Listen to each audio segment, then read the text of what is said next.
Hello everybody, কেমন আছেন সবাই? Welcome to my business page Soma Paul. I am the admin and face behind my business page Soma Paul. So today is 3rd October. যথারীতি আমাদের কি বলবো যে লাইভ ইনফো সেশন রয়েছে।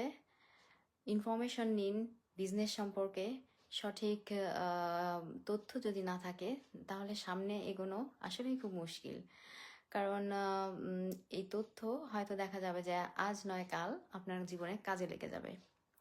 আপনি যদি ভীষণ কি বলবো যে সিকিউর থাকেন যে রাইট নাও আপনি যা করছেন সেটা নিয়ে যদি ভীষণ সিকিউর থাকেন এবং খুব ভালো বুঝতে পারেন যে এটা করেই আপনার সারা জীবন আপনি নিশ্চিন্তে কাটিয়ে দিতে পারবেন একই রকমভাবে, তাহলে তো কোনো কথাই নেই। তাহলে আর বিজনেস নিয়ে